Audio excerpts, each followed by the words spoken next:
June 5th, 1944. 23,000 feet above the English Channel, the night sky a velvet shroud pierced by the drone of C-47 engines. You feel it first in your gut, the relentless vibration of the aircraft's fuselage, like the heartbeat of some colossal beast straining against the wind.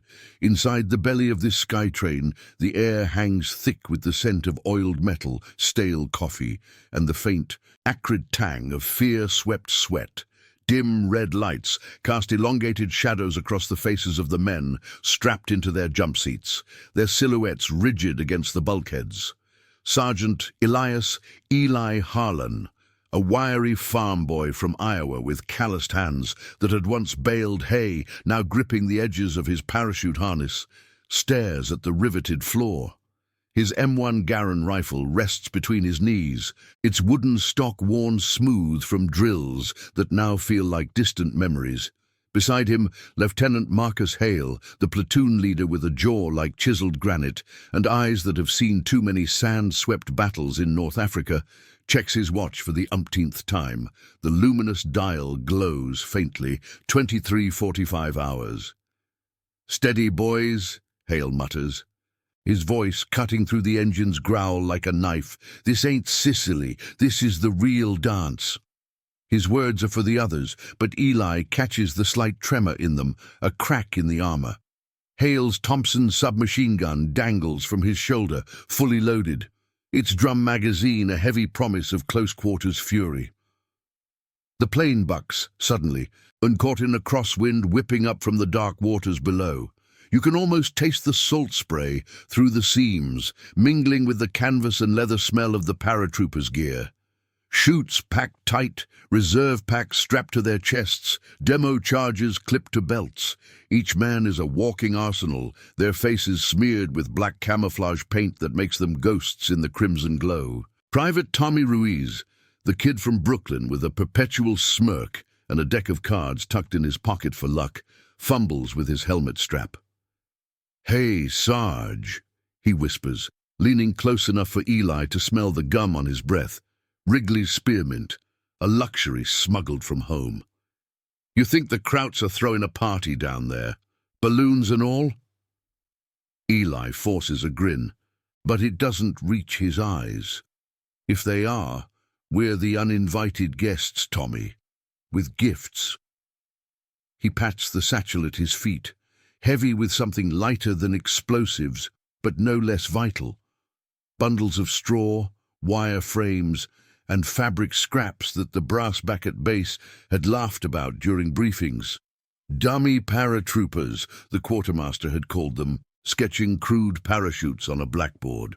Straw men to fool the Jerrys. They'll think it's the main drop and chase shadows all night. The room had erupted in chuckles. Tough paratroopers from the 82nd Airborne, men who'd stormed beaches and cliffs, reduced to playing with scarecrows. But Eli saw the genius in it, the deception woven into the fog of war. The pilot's voice crackles over the intercom, tinny and urgent. 5 minutes to drop zone. Winds light, visibility nil. Green light on my mark. The plane levels out, the props slicing through the chill night air at 150 miles per hour. Outside, through the narrow windows, the world is an inky void. No moon to betray them, just the faint outline of clouds scudding like smoke. Below, Normandy slumbers under German occupation, its hedgerows and villages unwitting stages for the greatest invasion the world has ever known. But this flight isn't for the beaches of Utah or Omaha. It's for the flanks, the diversions.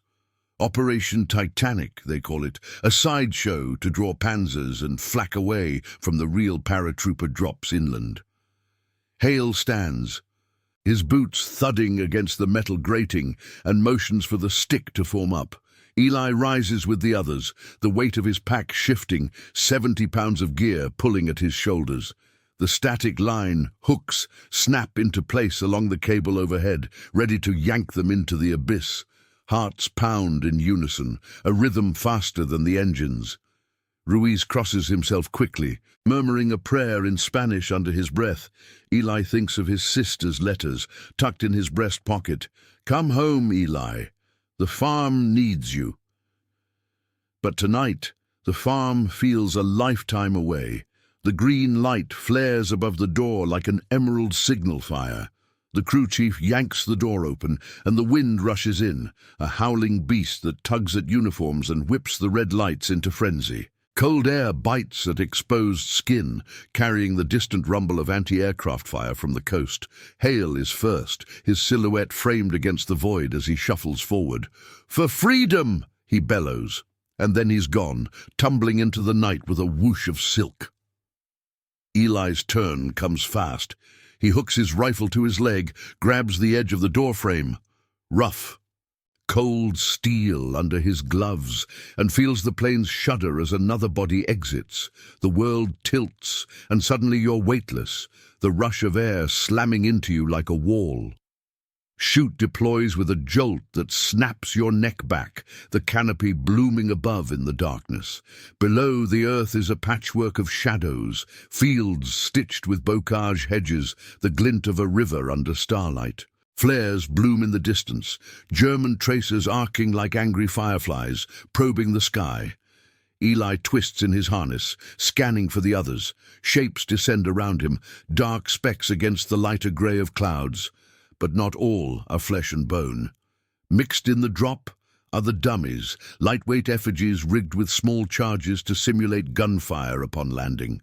Straw-stuffed torsos in khaki, wooden limbs flailing, parachutes of dyed burlap fluttering like mocking banners.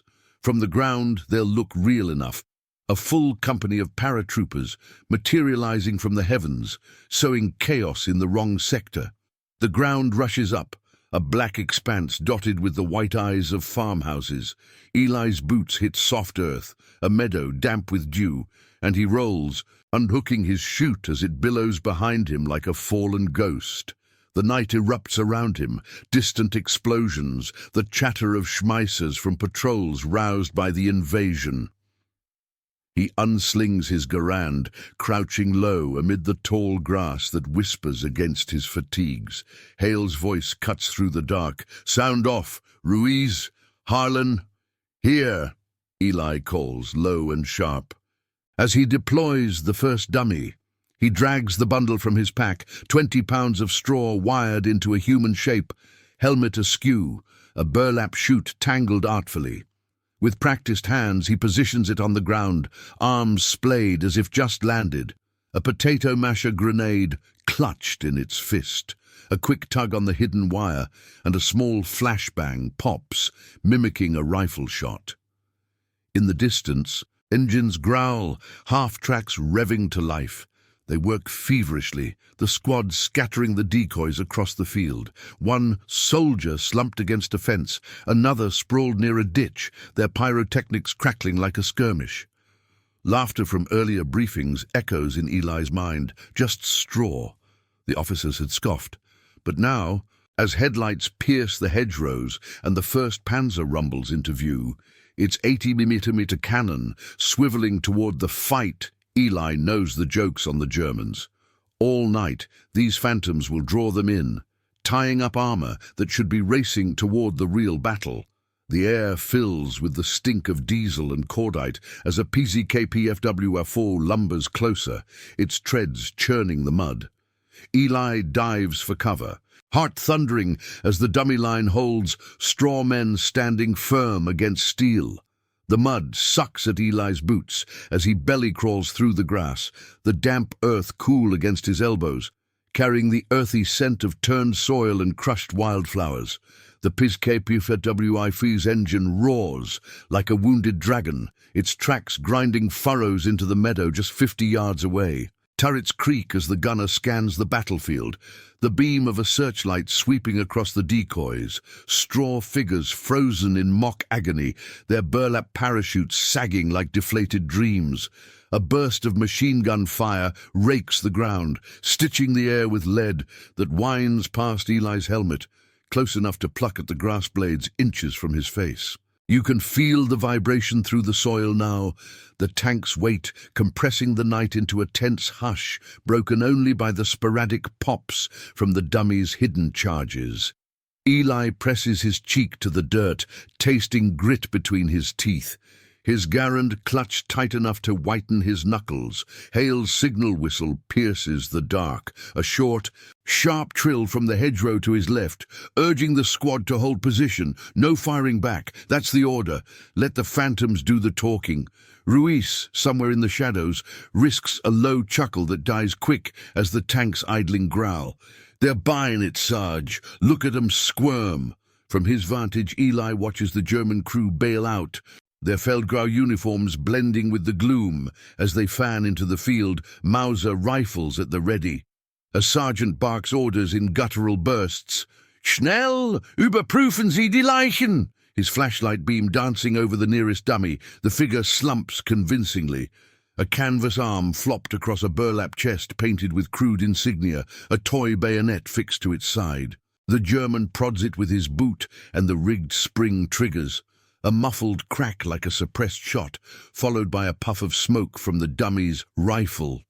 The sergeant leaps back cursing as his squad opens up blindly, bullets shredding the straw and sending feathers of fabric into the air. Chaos blooms, half-tracks screech to a halt behind the Panzer. Disgorging a platoon of Wehrmacht infantry, 30, maybe 40 shadows, spilling out like ants from a disturbed hill.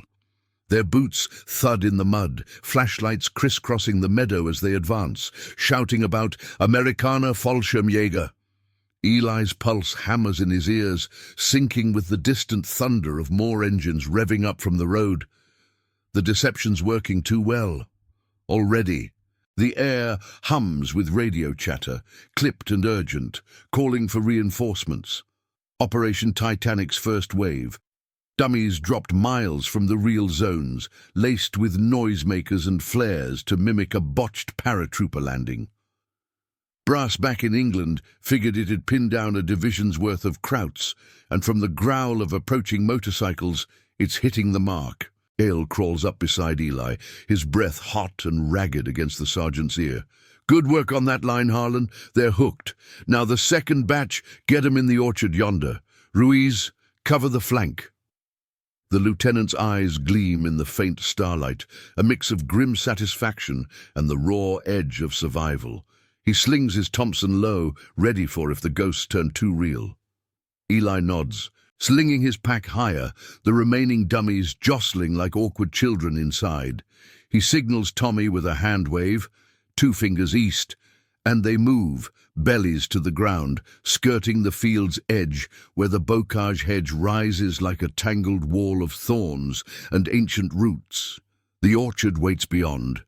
Apple trees, gnarled and heavy with unripe fruit, that brushes Eli's shoulders as he slips between them.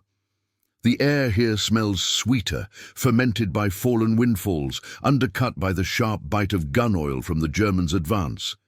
He drops his first bundle at the base of a trunk, unfurling the wire frame with quick twists, legs splayed, arms akimbo, a helmet jammed on the stuffed head at a jaunty angle. A pull cord ignites a firecracker sequence, pop, pop, crack, echoing like a squad laying down suppressing fire. Ruiz mirrors him 20 yards off, whispering, "This one's got a grenade, Sarge. Watch the show." He positions the decoy mid-stride, as if charging, and triggers it. The potato masher explodes in a shower of sparks and bangs, drawing a volley from the meadow that shatters branches overhead, raining twigs like brittle bones. More Germans pour in now, motorcycles skidding to a halt at the field's perimeter, their riders dismounting with sidearms drawn. A Kubelwagen jeep bounces over the rutted lane, its headlights stabbing the orchard like accusatory fingers. Eli ducks behind a tree, bark rough against his back, as the beam sweeps close. Voices multiply. "Here! Mehr von ihnen!" A lieutenant by his peaked cap directs a squad toward the trees, his Luger pistol glinting. They're thorough, these jerrys, poking, prodding, expecting live yanks. But the dummies oblige, each one a tiny ambush. One fires a flare that arcs high, painting the night red and summoning shadows from the woods. Another tumbles from a branch with a crash, its pyrotechnics mimicking a grenade toss. Eli's hands shake as he sets the last of his load, a cluster of 3 near a dry creek bed, wired to a central charge for a demolition team effect. The straw scratches his palms, light as hay from his Iowa fields, but weighted with purpose. He thinks of the briefings, the maps marked with diversion zones. This one near Saint-Côme-du-Mont, pulling eyes from Sainte-Mère-Église, where the 82nd's real boys are dropping to seize bridges. Every Panzer stalled here is one less barreling toward the invasion's throat. A radio operator in the jeep crackles to life, his transmission frantic. Feindliche Fallschirmtruppe, sofort Verstärkung. Reinforcements, that's the word. Eli smirks in the dark. But it fades as treads rumble again, heavier this time. Not just a scout panzer, a full company, maybe tigers by the low growl. Gunfire intensifies, tracers zipping through the orchard like fireflies on a rampage. Ruiz yelps as a round clips a branch above him, showering leaves. Sarge, they're closing in. Hale's whistle sounds retreat, fall back to rally point, but not before Eli triggers the creek bed cluster. Explosions chain off, bangs and flashes simulating satchel charges, the ground shuddering as if mined. The Germans halt, diving for cover, their advance crumbling into confusion. Eli bolts, legs pumping through the underbrush, the squad coalescing in the hedgerow's embrace. Behind them, the meadow erupts in a frenzy, Panzers repositioning, infantry calling artillery coordinates that will never quite hit the mark. Dawn's edge hints at the horizon, a grey smudge bleeding into the black, but the night's far from over. The dummies have bought hours, drawn steel from the real fight, but now the hunters turn, baying after the ghosts who planted them. Eli wipes sweat from his brow, tasting salt and resolve as Hale maps the next move. The straw men stand sentinel, their silent war just beginning to turn the tide. The first blush of false dawn creeps through the hedgerow's tangled leaves, turning the world from pitch to murky slate. Eli hunkers down in the ditch's embrace, the chill mud seeping through his fatigues like icy fingers, while the acrid bite of spent powder lingers in the air, mingling with the orchard's bruised apple scent. His chest heaves, each breath a controlled rasp to avoid betraying their position. Hale crouches nearby, his Thompson submachine gun cradled like a sleeping viper, its barrel still warm from a single burst he'd loosed earlier to cover their pullback, a calculated risk that had silenced a probing patrol but drawn the noose tighter. You hear it before you see it. The guttural snarl of diesel engines multiplying, a mechanized pack closing in from the east. Half-tracks rumble along the rutted farm lane, their canvas sides flapping like ragged sails, spilling more infantry into the fray. Boots crunch on gravel, voices barking in clipped German, orders to encircle, to flush out the Fallschirmjäger nest. Eli peers through a gap in the foliage, his Garan's stock digging into his shoulder. The meadow's a carnival of confusion now, Panzers idling with turrets swiveling, their long 75mm guns probing the dummies like blind giants. One straw soldier, its burlap face smeared with mock blood from a dye pack, lies gutted by machine gun fire, stuffing spilling like entrails across the dew-slick grass. But the charges keep popping, sporadic cracks that mimic snipers in retreat, keeping the Germans dancing on their toes. Ruiz slides up on Eli's other side, his Brooklyn drawl a whisper laced with adrenaline. Sarge, that creek setup. Gold, look, they're calling in the big boys. He nods toward the tree line, where the heavier rumble announces arrivals, Panzer IVs in pairs, their sloped hulls camouflaged in mottled greens and browns, treads chewing the earth as they fan out, crewmen in black Panzer berets hop down, binoculars raised, scanning for the phantom threat. A command half-track pulls up, its radio antenna whipping in the breeze, and an officer, Oberleutnant by his shoulder boards, steps out, barking into a field phone. Artillery, Koordinaten, grid 14-7, sofort Feuer. The words carry on the wind, and minutes later, the sky whimpers with incoming shells, 83-meter rounds from a battery miles off, arcing high before slamming into the orchard. Explosions bloom like fiery flowers, shattering trees into splintered chaos, the ground quaking under Eli's belly as dirt rains down in clods. Hale's hand clamps Eli's arm, pulling him deeper into the ditch where roots snag at their gear like skeletal hands. "Hold! Let 'em waste the barrage on shadows."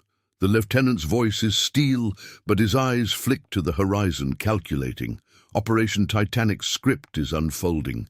These diversions scattered across Normandy's flanks, from the Cotentin Peninsula to the marshes east of Carentan, designed to splinter German reserves. The 82nd and 101st's real drops, seizing causeways and bridges for the beach assault, need every minute this buys. Eli's squad is one thread in the web, their straw men the bait. But the cost mounts. Already, the air vibrates with the chatter of MG-42s, their sewing machine buzz, shredding the night as infantry sweeps the decoy field, bayonets fixed for close work. A flare whooshes up from the German lines, bursting overhead in a magnesium glare that turns the landscape to stark daylight. Shadows sharpen, the dummies exposed in grotesque poses, one with its leg blown off by shrapnel, another smouldering from a direct hit. The Germans press closer, emboldened, their flashlights cutting swaths through the smoke. Eli smells the cordite now, thick as fog, and the sharper tang of fear sweat from his own pores. Ruiz fumbles in his pack for a last dummy, a special rig, heavier with a wind-up noisemaker to simulate a radio call. "This baby's got a voice, Sarge. Static and all. Make 'em think we're coordinating with the invasion." They wait for the flare to die, then Hale signals, "Creep forward, plant it in the confusion." The squad moves as one, ghosts in the gloom, skirting the shell craters where earth steams like fresh wounds. Eli's knees ache from the crawl, his harness chafing raw spots on his back, but he pushes on, the Garand slung low to avoid snagging. The orchard's a ruin, branches cracked like whips, apples pulped into sticky mash underfoot. They reach a blasted stump, and Ruiz sets to work, wiring the dummy to lean against it, as if wounded but transmitting. He cranks the mechanism hidden in its torso, a faint whir, then bursts of Morse-like static crackling out, interspersed with garbled English phrases recorded on wax cylinders back at base. "This is Baker Company, holding the line. Need support." The effect is electric. A German patrol, just yards away, freezes. "Englischer Funk! Hört das! They're calling artillery!" The Oberleutnant's voice rises, urgent, as he rallies his men. Radios squawk in response, summoning more, scout cars revving. A Sturmpanzer rumbling from a side road, its massive howitzer promising hell. Eli backpedals into cover, heart slamming like a jackhammer, as the Germans converge on the signal. Shots ring out, wild, panicked, bullets splintering the stump and igniting the dummies' charges in a chain of pops that sound like a full platoon returning fire. Chaos reigns, men shouting, engines gunning in reverse. A Panzer's coaxial MG chattering blindly into the trees. But the tide shifts. A spotter in the command track picks up the ruse, or close enough, yelling about, "Täuschung, dummies, it's a trick!" The officer hesitates, then doubles down, ordering a cordon. "Seal the area. No retreat. These Americans are close." Panzers pivot, their Maybach engines bellowing, blocking escape routes, while infantry combs the hedgerows with dogs. Snarling shepherds straining at leashes, noses to the ground. Eli feels the noose tighten, the pack's weight suddenly heavier as they evade a sweeping line. Hale leads them west, toward a sunken lane flanked by stone walls crumbling from neglect, the air alive with the snap of branches under pursuit. Ruiz stumbles, cursing as a root trips him, his helmet clanging against rock. "Sarge, they're gaining!" Eli hauls him up, tasting blood from a bitten lip, the metallic tang sharp on his tongue. Distant, the real invasion stirs. Faint rumbles from the channel, the first waves of Liberty ships churning toward shore under cover of naval barrage. But here, in this corner of hell, the straw war drags on. Another dummy triggers far off, a flare lighting the sky, drawing a fresh Panzer platoon from reserve. The Germans bite harder, their frustration fueling a relentless hunt, tying up the 91st Division's armor that might otherwise race to La Fière or the Merderet bridges. Hale pauses at a wall's breach, peering back. The meadow glows with firelight now, Panzers silhouetted against the growing dawn, their crews oblivious to the greater storm brewing offshore. "We've got 'em chasing ghosts till noon," he murmurs, a rare spark of triumph in his eyes. Eli nods, reloading his Garand with hands steady despite the shake in his legs. "The dummies," laughed off props, "have woven their spell, but the squad's evasion is a razor's edge as the first true light crests, painting the bocage in pale gold. The baying pack closes in, the night's deception bleeding into a desperate dawn flight. The sun's first rays slice through the mist like golden knives, turning the dew-kissed hedgerows into shimmering barriers of emerald and thorn. Eli's boots sink into the soft verge of the sunken lane, each step a muffled squelch that echoes too loudly in his ears, the air now laced with the crisp bite of morning chill and the lingering haze of cordite from the night's fury. His lungs burn from the sprint, but he keeps pace with Hale, who moves like a shadow ahead, his Thompson sweeping low arcs over the crumbling stone walls that flank their path. Ruiz brings up the rear, his breath coming in ragged bursts, the pack on his back lighter now, but still jostling with the last few dummies, precious decoys that could buy them another hour or two. You sense the shift in the air, the night's velvet giving way to the raw exposure of day, where every rustle in the leaves could betray you. The distant roar of the Channel invasion swells, a low thunder of naval guns and landing craft engines, like the growl of an awakening giant. But here, in the tangled heart of Normandy, it's drowned by the closer clamour. German half-tracks grinding along parallel roads, their tyres humming on gravel as spotter planes buzz overhead, dark specks against the paling sky. Eli glances back, catching glimpses through the foliage, the meadow ablaze with activity, Panzers churning mud into a slurry as crews reload and reposition, convinced the Yankee paratroopers are regrouping for a counter-push. Straw limbs protrude from craters, burlap chutes flapping like surrender flags in the breeze, each one a silent testament to the ruse holding firm.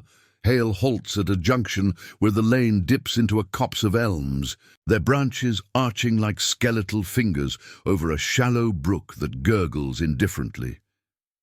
"Rally here," he whispers, his voice gravelly from dust and tension, eyes scanning the tree line for movement. "Harlan, Ruiz, scout the far side. Plant what's left in the woods. Make it look like we're digging in for a fight." Eli nods, wiping a streak of mud from his cheek, the gritty smear mixing with the black camo paint that's flaked away in patches, revealing the pale skin beneath. His Garand feels heavier now, the 8 rounds in its clip a slim comfort against the swelling German presence. Ruiz grins faintly, though his eyes are wide with the strain. "You got it, LT. These straw boys are earning their keep. Look at 'em pulling Panzers like magnets." They split, Eli veering left along the brook's edge, the water's chill spray misting his legs as he crouches under low-hanging boughs. The woods thicken here, a labyrinth of moss-draped trunks and fern-choked undergrowth that smells of damp earth and decaying leaves, a brief sanctuary from the open fields. He shoulders aside a bramble, thorns snagging his sleeve like insistent claws, and finds a natural blind. A cluster of boulders ringed by fallen logs, perfect for staging a defensive position. From his pack, he pulls the first dummy, a wire-framed figure with straw-packed limbs, its helmet tilted as if listening for orders. He props it against a rock, arranging the burlap arms to clutch a mock bar rifle carved from scrapwood, then rigs the noisemaker, a spring-loaded device that will clatter like automatic fire at irregular intervals. A twig snaps behind him, sharp, deliberate, and Eli freezes, his finger sliding to the Garan's trigger. But it's Ruiz, slipping through the ferns like a fox, his face smeared with fresh mud. "Clear on my side, Sarge. Planted 2 by the old mill ruin, added some flares for when they poke around." He drops his bundle, helping Eli wire the second decoy. This one slumped over a log, as if bandaging a wound, a hidden charge set to simulate a booby trap. They work in silence, hands swift and sure, the straw whispering as it's stuffed into place. Eli thinks of the Iowa windswept fields back home, how this same material had built forts in his boyhood, never dreaming it had fooled tigers in France. A pull on the tripwire tests it. A series of muffled bangs erupt, echoing through the copse like a squad laying down cover fire, followed by a puff of smoke that curls lazily into the morning light. The response is immediate. Engines rev from the lane, St. Kivesed to 251 half-tracks, their canvas flaps rattling as they pivot toward the woods. "Feuer im Wald! Vorwärts!" The command cuts through the trees, urgent and laced with suspicion, boots thudding in pursuit. Eli and Ruiz melt back, linking with Hale at the rally point, where the lieutenant has sketched a quick map in the dirt with his bayonet tip. Escape routes snaking toward a distant church steeple, the real paratrooper zone still hours away by foot. "They're splitting their force," Hale says, his jaw set like iron. "Panzers to the meadow, infantry here. We've got the 6th Fallschirmjäger Regiment sniffing our trail, light armor but fanatics." He taps the sketch. "One more drop, then we ghost west. Tie up that Sturmpanzer before it rolls inland." As they creep forward to the copse's edge, the Germans breach the tree line. A squad of 12 Feldgrau figures darting from cover to cover, MP40s held ready, their Oberfeldwebel urging them on with a raised fist. "Suchen, die Yankees sind nah." One stumbles on the first dummy, kicking it over, only for the charge to detonate in a flash of sparks and a grenade-like pop that sends him sprawling. His comrades, diving flat as bullets from their own guns, whip through the branches. Laughter ripples among the Americans, low and bitter, as Ruiz triggers a secondary noisemaker. The clatter of machine gun fire, drawing a full platoon into the kill zone. Half-tracks disgorge more troops, their MG-34s chattering into the underbrush, rounds splintering bark and showering Eli with woody shrapnel that stings like hornets. But the ruse frays at the edges. A sharp-eyed Gefreiter spots the wires glinting in the sun, yelling, "Puppen! Es sind Puppen! Eine Falle!" The sergeant bellows for caution, but momentum carries them forward, bayonets probing the decoys while a radio man calls coordinates for the Sturmpanzer lurking on the road, a brute of a vehicle, its 380mm mortar tube yawning like a cannon from hell. Shells begin to whisper overhead, crashing into the woods with earth-shaking booms that hurl dirt and debris skyward, the air thickening with the ozone tang of high explosives. Eli's world narrows to survival, rolling behind a boulder as a blast shreds the ferns, the heat washing over him like a furnace breath, ears ringing with the concussion. Hale fires a burst from his Thompson, disciplined, 3 rounds into a shadow that proves too real, dropping a German scout who crests the rise. "Fall back, now!" The squad bolts, weaving through the smoke, Ruiz clutching a grazed arm where a splinter has torn fabric and flesh. The Sturmpanzer's next round pulverizes the copse, dummies vanishing in flames, but the damage is done. The vehicle's crew, committed to the hotspot, idles its massive engine, tying up heavy support that radio traffic demands be held in place. Eli vaults a fallen log, legs pumping, the brooks babble masking their flight as they hit the sunken lane again, heading west toward the rally's outer fringe. Behind, the woods erupt in a frenzy, infantry cursing the teuflische tricks, panzers rerouting from reserves to seal the area, oblivious to the true thunder building on the beaches. Dawn fully breaks now, the sky a canvas of streaked clouds. But the straw men's work endures, each phantom skirmish a thread pulling German eyes from the invasion's heart. Eli risks a glance back, seeing smoke pillars rise like accusatory fingers, his resolve hardening amid the ache. The hunt intensifies, dogs baying in the distance, but they've carved out precious time, hours of chaos sown in deception. The night's laugh turning to grim victory as the squad vanishes into the bocage's embrace.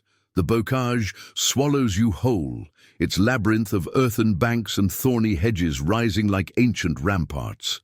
The air thick with the scent of wet soil and crushed nettles that sting through Eli's fatigues like invisible barbs. He runs low, boots pounding the narrow path between walls topped with brambles that claw at his helmet, leaving scratches like war paint across the camo-smeared steel. Hale leads, his frame cutting a determined silhouette against the climbing sun, the Thompson sling taut across his chest as he pauses at each bend to listen, ears straining for the snap of twigs or the distant yelp of pursuit dogs. Ruiz limps slightly, his grazed arm bound with a strip torn from his shirt, the fabric darkening with blood that smells coppery and sharp amid the morning's fresh dew. You feel the exposure now, daylight stripping away the night's cloak, turning every shadow into a potential trap.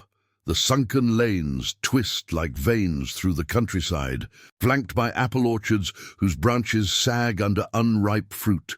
The ground littered with windfalls that squish underfoot, releasing a tart juice that masks the subtler rot of fear. Eli's pack bounces against his back, the last two dummies jostling inside. Lightweight phantoms that have already cost the Germans a morning's worth of confusion. But Hale's orders echo in his mind. One more play before they link with the evasion route to the marshes. "Keep 'em chasing," the lieutenant had growled during a brief halt, his eyes hard as flint. "Those Panzers on our tail are the 21st Panzer Division's scouts. Pull 'em deeper, and we starve the real fight of steel." The rumble builds behind them, a mechanical heartbeat echoing off the hedges, half-tracks bouncing over ruts, their engines straining as they navigate the bocage's maze. Eli risks a glance over his shoulder, catching flashes through a gap, the Feldgrau uniforms of a motorcycle patrol, sidecars whipping dust as riders lean into turns, MP40s slung across their backs. "Schnell, die Amerikaner nicht entkommen lassen!" The shout carries, laced with frustration, as a dog handler urges his shepherd forward, the beast's nose twitching at the scent trail. Bullets whine occasionally, high and wild, ricocheting off stone walls with sharp pings that make Ruiz flinch and curse under his breath. "Bastards are getting bold, Sarge. Sun's burning off the fog. Won't be long till they spot us clean." Hale veers them into a thicker stretch, where the lane narrows to a crawl space under overarching oaks, their leaves rustling like conspirators in the breeze. The air cools here, shaded and musty, undercut by the faint metallic tang of the brook they'd paralleled earlier. "This is it!" Hale signals with a fist, pointing to a rise where the hedge parts into a small clearing, ringed by wild rose bushes, their thorns a natural deterrent. "Plant 'em here, make it look like a rearguard action. Then we cut cross-country to the river." Eli drops to a knee, unshouldering his pack with hands slick from sweat, the straw bundles tumbling out like forgotten toys. He grabs the first, a crude figure with wire limbs bent into a firing stance, burlap face stitched with button eyes that stare blankly at the sky. Quick work, prop it against the bank, rig the tripwire to a cluster of firecrackers and a smoke charge, position the rifle to point toward the lane. Ruiz mirrors him with the second, his fingers nimble despite the wound, whispering Brooklyn grit as he stuffs extra charges into the torso. "This guy's going out with a bang, LT, like a suicide squad." He sets it mid-stride, as if advancing, helmet cocked at an aggressive tilt, a mock Thompson carved from balsa clutched in straw hands. A test tug on the wire, the noisemaker whirs to life, spitting bursts of static mimicking Morse. Breakthrough. Hold the line. Followed by a staccato pop-pop-pop that echoes like a bar on full auto. Smoke billows, acrid and grey, curling over the hedge like a signal fire. Eli's heart skips. It's too loud, too perfect, drawing the hunt like blood in water. The response crashes in waves. Engines gun closer, half-tracks slewing to a halt at the lane's mouth, their idling growls vibrating through the earth. Infantry dismounts in a clatter of gear, Sturmgewehr 44s unslung, grenades clinking on belts. As the Oberleutnant from earlier rallies them, his voice a whip crack. Vorsicht! Es ist eine Nachhut! Feuer! A burst of MG-42 fire rakes the clearing, the gun's signature buzz tearing through the roses, petals exploding in red confetti as bullets shred the nearest dummy. Straw erupts in puffs, the figure crumpling with a final, rigged crackle that simulates a dying man's shot. The Germans advance cautiously, bayonets glinting in the sun, prodding the smoke-shrouded ground. One soldier kicks the second decoy, triggering the chain. Bangs cascade like a grenade volley, smoke thickening to blind them, followed by flares that arc high, painting the bocage in pulsing crimson. Chaos takes hold. A Panzer lumbers up the lane, its PZKPWIF turret traversing slowly, the 75mm barrel sniffing the air like a hound. Crew hatches pop open, binoculars scanning, while the half-tracks fan out, blocking crossroads and radioing frantic updates. Find contact, Verstärkung nach grid 15-3. Eli presses into the undergrowth, thorns drawing blood from his neck in warm trickles, the metallic scent mixing with gunpowder as the Germans pour fire into the clearing.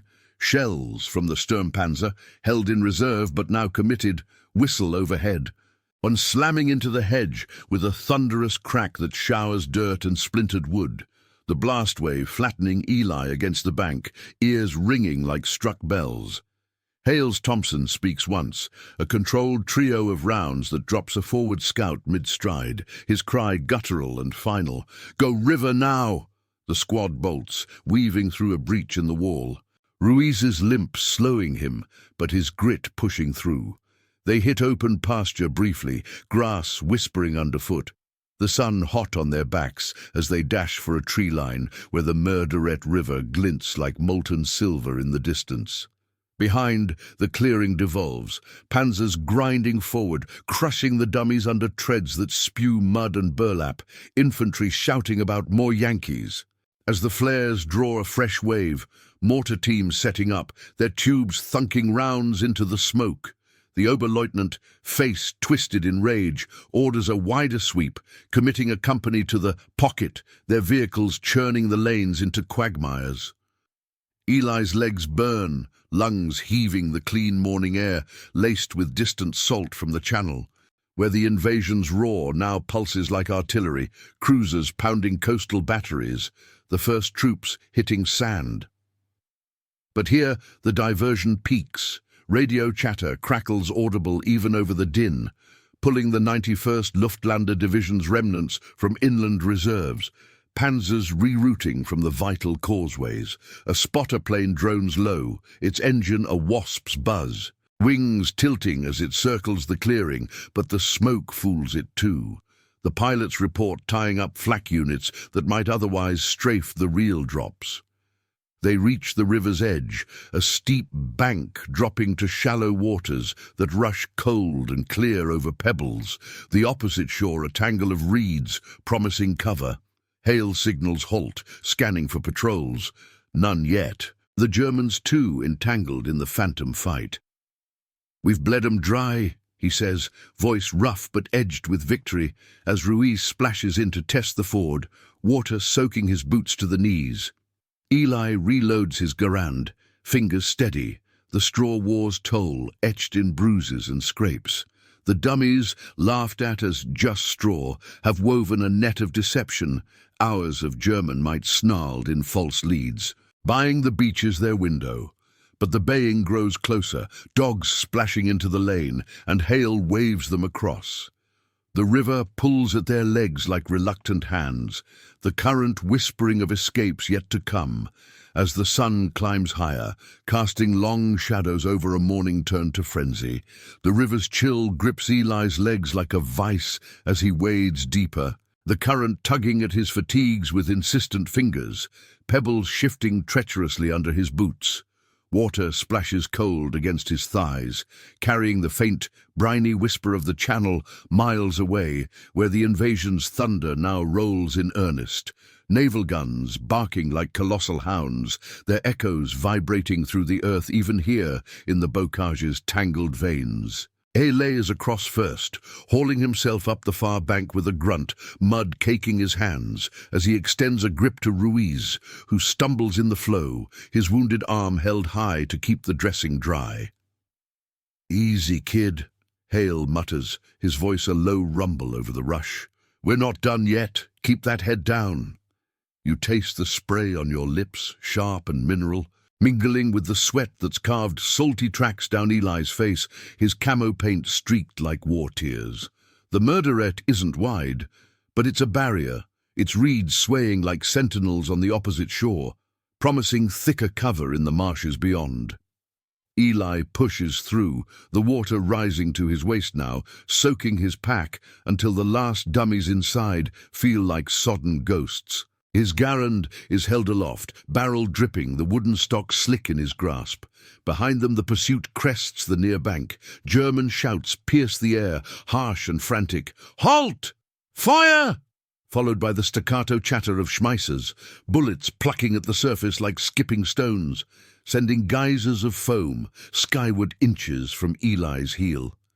They scramble up the muddy incline, thorns from the reeds raking their skin like vengeful claws, drawing fresh lines of fire that burn hotter than the exertion.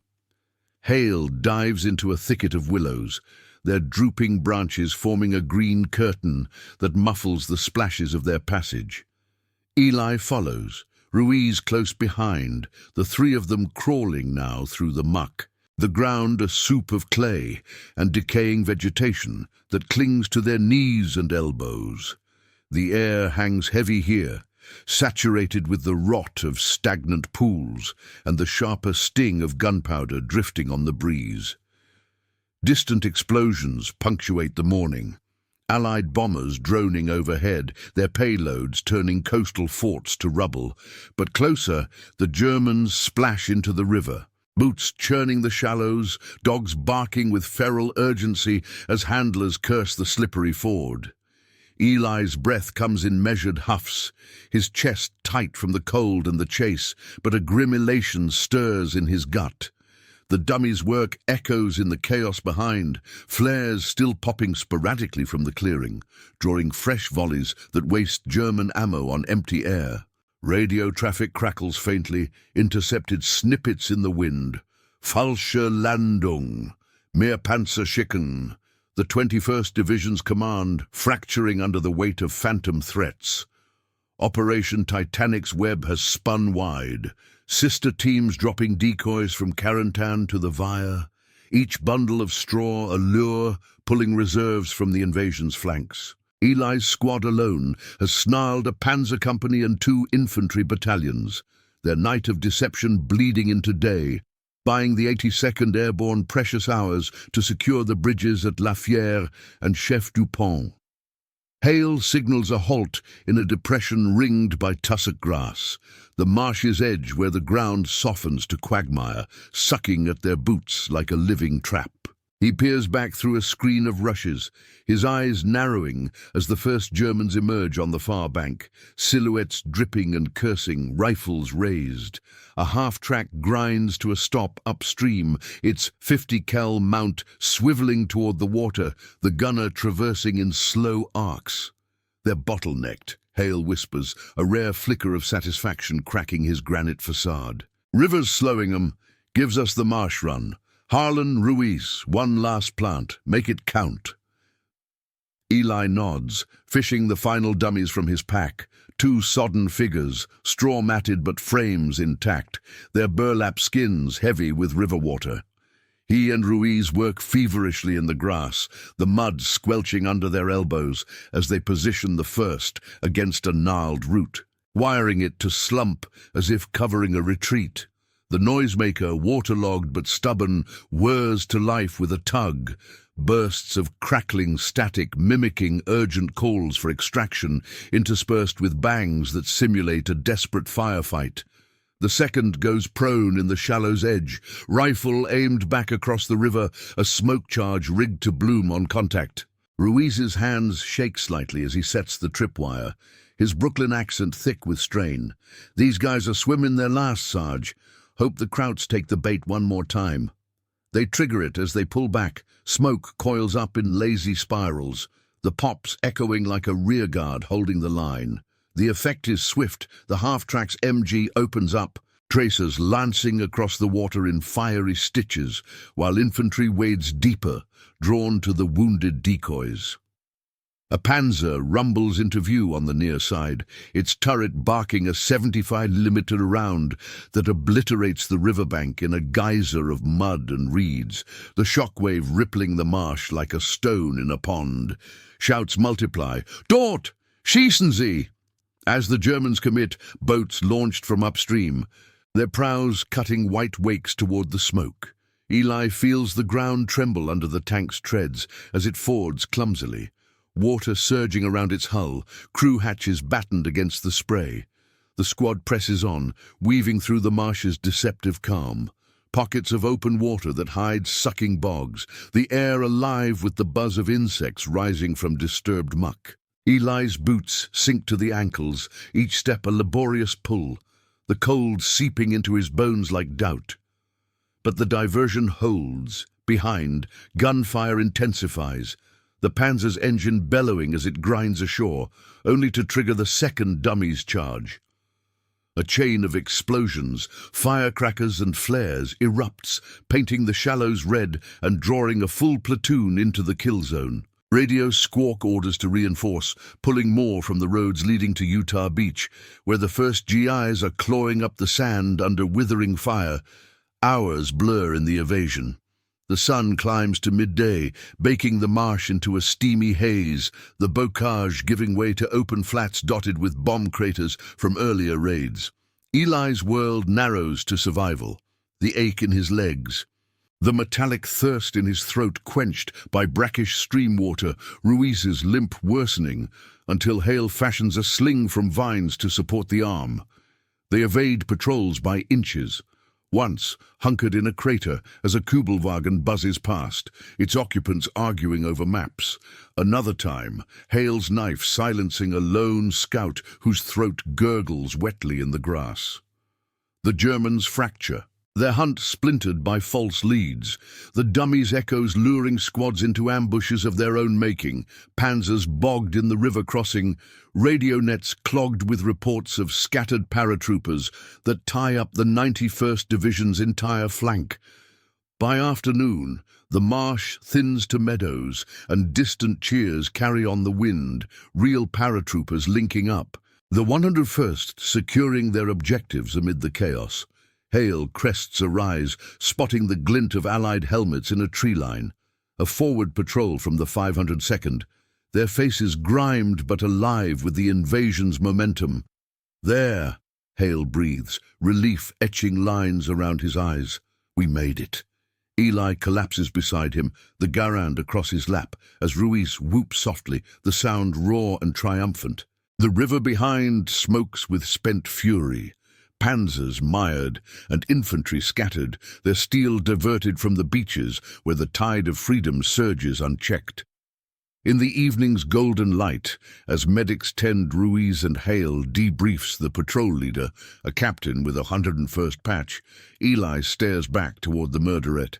The dummies are gone, reduced to flotsam and ash, but their shadow lingers. A night's laughter turned to legend, straw men who drew the Panzers and held the line. The invasion roars on, Normandy's fields destined for liberation, and Eli feels the farm boy's resolve harden into something unbreakable. Home waits, but for now, the ghosts have won their war.